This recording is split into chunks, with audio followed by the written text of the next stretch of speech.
I'm back to working on my hanging bag algae experiment, taking down one iteration and starting up another. Hey, I'm Leon, and I'm once again experimenting with microalgae. This is the current iteration of my hanging bag experiment. 10 hanging bags, all pretty much done growing at this point. So today I'm going to harvest the biomass from those, dry them up, and make the fertilizer out of them as I've been doing for the past few weeks, and then set up a new run involving my big hanging bags. There's technically already a video in which I did basically these two exact processes but separately, but I did want to come back to this whole process of harvesting the algae because I made some significant improvements since the last time I filmed this. So let's go over some of those. If I'm being honest, my first attempt at harvesting the biomass from these hanging bags was an absolute mess. I tried to drain all the hanging bags, but I didn't really control the water flow properly, and as a result, all the bags started draining at once, which meant I lost quite a lot of algae in the process. So over time, I figured out a better way to do that. I'm going to show you right now. So this thing right here is a check valve, and I've got one on the ends of each of my hanging bags, or on each of the air bubblers feeding into the hanging bags.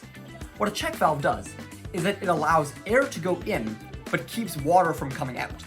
Which means that at any given time, even if I remove the tubing, the check valve holds all the water in place and keeps the bags from leaking, which is very useful. It also means that I can easily control when the algae start getting released from the bag by simply removing the check valve, and both bags that are attached to the bubblers will come through the same tube, out through the bottom, and into any bucket or something that I can use to harvest, which is really, really convenient. So that's exactly what I'm going to do. I'm going to slowly open each of these hanging bag sets and drain them into this bucket right here. So I'm going to open the valve and let the draining begin.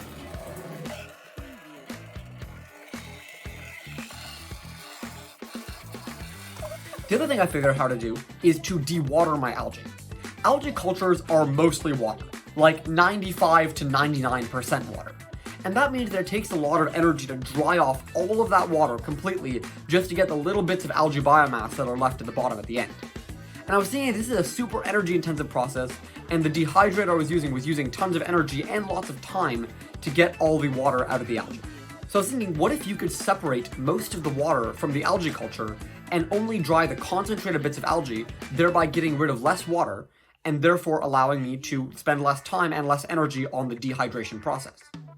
This is actually a thing that is already done. It's called dewatering the algae, and essentially amounts to being able to separate the algae from the water and then take the rest of the water off the top. Most of the time, this is done with a centrifuge, which I did recently acquire, but my centrifuge isn't nearly big enough for the liters of algae that I would be having to dewater here. So I had to figure out a better process. So that's exactly what I'm doing here. I've let my culture sit overnight, and honestly, it would be better if they were sitting for 2 or 3 nights, so I'll leave them for a little while. But essentially, I'm going to take my pipette, drop it down to the very bottom of this basin, and then pull up the algae that is in there.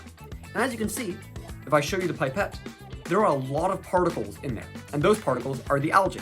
The water at the bottom is very, very particle dense, which means that there's a lot of algae there because all of them have settled. In contrast, this is water from a pipette that pulled from the top of the basin. And as you can see, very few particles, because there's not a lot of algae there because they're all sunk to the bottom.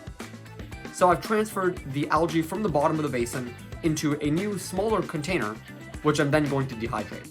And as you can see, it's a lot more concentrated, a lot darker than the previous algae basin. I'll have to repeat this process quite a few times because I want the algae to settle multiple times repeatedly. So this could take several days, but it's still a lot more efficient because it doesn't require as much energy and as much time to get rid of all that excess water that was otherwise pretty much useless. So now all I need to do is pop that basin into my dehydrator and we're all set to go. Now, for the second half of this video, as I've been promising in a couple of my previous videos, I'm going to be setting up my first run of my big bags. I thought I'd, show you what one of these looks like when it comes out of the package. All I gotta do is rip off the top here and pull out the bag.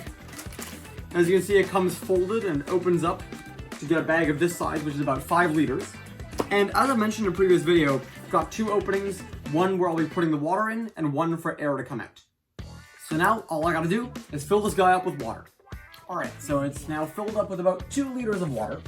I'm going to add in some of my algae, which is all inside this bottle here. So I'm gonna attach this funnel and then start pouring in the algae.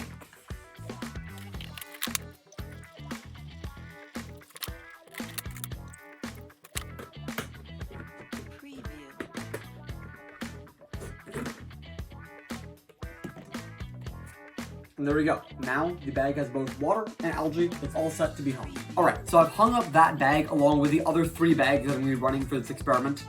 I know a while ago I said that I was gonna do 5 big bags, but then I realized that I only have 4 functional air bubbler lines, and I think each one of these bags needs its own bubble. So 4 bags still puts it at 20 liters, which is double my current production, which is already awesome. So these big bags are gonna grow for the next week. And in a week, I'll be able to share full results on this entire experiment, quantifying all the carbon I've captured, all the fertilizer I've made, and all the water I've treated.